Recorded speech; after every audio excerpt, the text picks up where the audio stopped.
Resilient. So how would you explain, why would you say no to chance and accidents? That's what I'm trying to get at. Go ahead. Because that's clearly the product of design. I'm saying people are not... How is this clearly a part of design? I cannot finish one sentence. I'm sorry, I apologize. Carry on. That is clearly the product of design. And I know the fact that's been designed by humans. My reference to evolution simply attains... I'm not talking about evolution. I was talking about evolution. Then you're having a wrong discussion, I'm sorry.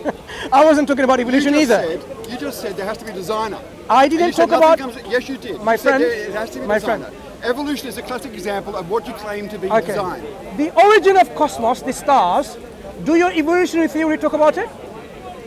The origin, I don't believe there is an origin of the cosmos. I don't believe that there is a designer. Can you, with your evolutionary theories, explain the cosmos, the stars and the galaxies? Evolution explains the existence of us, not of the existence of Right, galaxies. so you're in the wrong discussion. I was talking about the whole of this universe with the complexity, the stars, Planck's constant I mentioned, gravitational constant I mentioned. Are these part of your biology? Excuse me. When we're talking about... Who made the design? Who designed the design? See what the answer to that. When we talk about the Planck's constants, gravitational constants, we're not talking about biology, we're talking about physics, we're talking about mathematics, right? So, unfortunately, as you see, some of our friends, our brothers in humanity, they come along because they're atheists by their own ideology. They want to bring what we call a comfort zone, which is evolution of the living things, and impose that to everything else. But when you really examine it, that's why you had to leave, because the stars have nothing to do with Darwinian evolution. Nothing to do with it. So when we examine the life, the complexities of the natural world, the stars and the galaxies and the planets, the water cycle and everything, we are quite clear in one thing, that there is clearly design in there. People out there, they don't want to admit it. Because if they admit that this design, do you know the consequence of that is? They don't believe in God who designed it. So they can't say there is a design. That's what's stopping them. They will say there's an illusion of design. So if you find a human being with an eye better than the camera, they will say the camera clearly demonstrates design, but the eye doesn't. When the eye is better than the camera in many cases. The brain is better than the computers. Okay? Because we are the ones who made the computers. But they will say the computers design, but not the human brains. So this is coming from the reluctance to accept the overall designer who is the creator of this universe. This universe, if it was by itself, with no self-awareness, no wisdom or intelligence, it couldn't have done anything. Let me give you an example. Have you ever made coffee or tea? Right. In your kitchen, if there is the cups and you've got a freezer or a fridge in which there is milk inside it, inside the door is closed, and you've got a sink and a tap, you've got water, and you've got what you call a cooker or something that you can put on, a kettle or an electric kettle maybe. Have you ever seen the coffee being made itself? The fridge door opens, the milk comes by itself, flying around, comes to the cup, and it pours the milk. And the sugar from the cover up there opens, and then spoon goes to that container and takes, how many spoons do you take? One. Takes precisely 1 spoon of sugar in this and starts stirring, and then it's ready for you. Have you ever seen it happening? No. Never. We've never seen it happening, and we probably will never will. Why? These things requires intent, planning, design, purpose. If you have a robot, you can program the robot to fetch everything and do it like that, right? Bring it all together, and then you make you a coffee, no problem, or a tea. But if there is no intention behind it, your milk will remain in the fridge forever and ever and ever. They will never come and put you in your cup. The sugar will remain in that pot, and 1 spoon will not come in your cup. And so is your water and the heat and so on and so forth. What that demonstrates is, if the universe has no consciousness, has no will, no self-awareness, it won't be able to make anything of this cosmos, anything.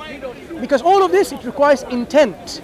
Intention to bring them together. You know what happens when I get a cut, when you get a cut in your hand? Yeah? Your blood cells, like your platelets, they run towards it, and then the fibrinogen and fibrins, they come together and form a meshwork, like a whole systems of clotting, okay? So that leak that happened is sealed. Now, if it was nothing as a chance, nothing will come and nothing will do. But there's a program there already established which is doing that. This is just one example of a design in our human body. Throughout the cosmos, there are clear evidence of designs like this. Whether it's in a tree, how the water from the ground defies gravity and goes up. Because gravity means pulling down, right? This water is sucked in through the roots all the way to the top of the tree, right? Because that water is needed up there, right? For photosynthesis and so on and so forth. Defying gravity. Clearly an evidence of design. But there are people among us who don't see it, because if they call it design, then there is a consequence of having a designer. And that's why people don't want to accept it. So there's an Arab proverb which is very simple to understand. An Arab Bedouin, you know Bedouins, right?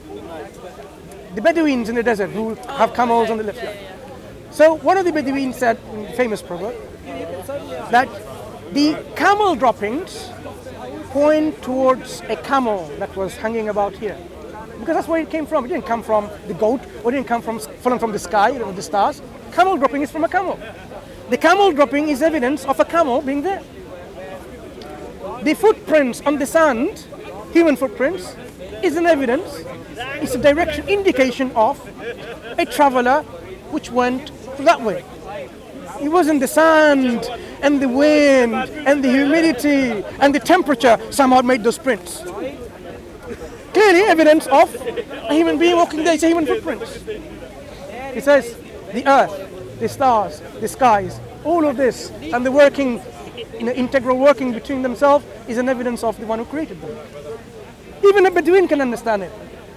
But yet people somehow, for some reason, they want to come away from this belief in this creator when the evidence is in front of them all around. So when you said you haven't got a particular belief in something, the evidence is all around. This is why in the Quran it says, God says, we will show them our signs, our evidence, within the horizons and within themselves, within ourselves, until it becomes clear that this is the truth. So we are told in the Quran that there are people who doubt and dispute that you will be resurrected back again for another life. Okay? Some people believe this is the only life and that's it. When you die, your bones are rotten or your flesh is rotten and that's it. That's the end of it. When the Quran or the creator of the universe is saying, no, that's not the end of it. There will be another life. You will be resurrected again, given life again, and there will be a day of judgment where you will be judged for what you have done. Did you actually fulfill the purpose of what you were created for or not? And there are two places. Whether you go to a place of eternal happiness, joy, tranquility, bliss, or you go to a place where it's suffering and torture for those who reject the creator and the purpose of their creation. So, up to you. It's your choice. So the creator says, you doubt your resurrection? God is able to bring back like the very tips of your fingers. You might ask, why is the tips of your fingers being mentioned? Why is it so special about to be mentioned, that tips of your fingers? God is saying He will recreate you even to the tips of your fingers. Do you know what's so special about tips of your fingers? None of the same. None of they're the same. Unique fingerprints. That's why using our forensic science. So God is saying, look, your fingerprints are unique, and He's going to bring you unique again in the hereafter. He's going to recreate you once again. Okay? That's how easy for it. God created you the first time. God created us. Obviously, He created other creations before. He created the angels before He created us. He created human beings, which are slightly different from the angels. It's not about evidence. We are talking about when you ask why He created, right? If I were to give you evidence for every single thing, then we would not be even discussing anything. So I'm now talking to you from the belief standpoint. God created the angels with no free will.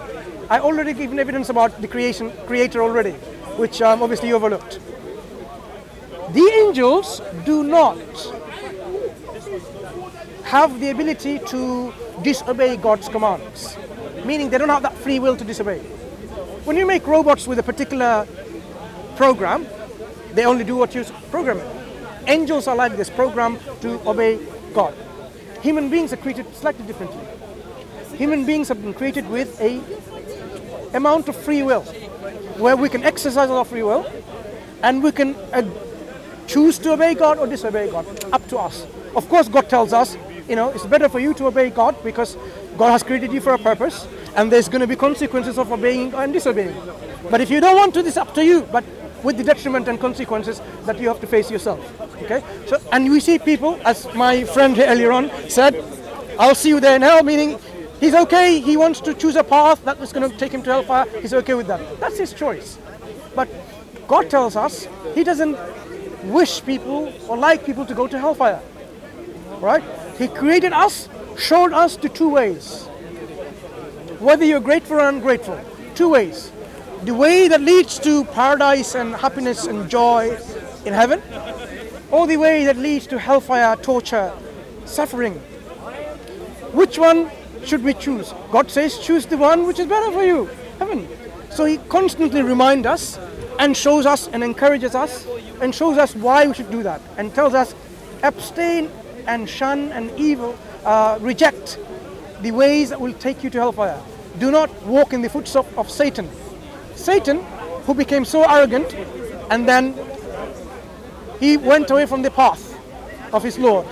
And he says, look, because now I'm doomed, I'm going to take every other human being with me. He asked God for this permission. Okay, make me live until the end of this world so that I can do that. He said, God, okay, well, but you will not be able to mislead people who follows me and my message. Okay? You can mislead those who listen to you.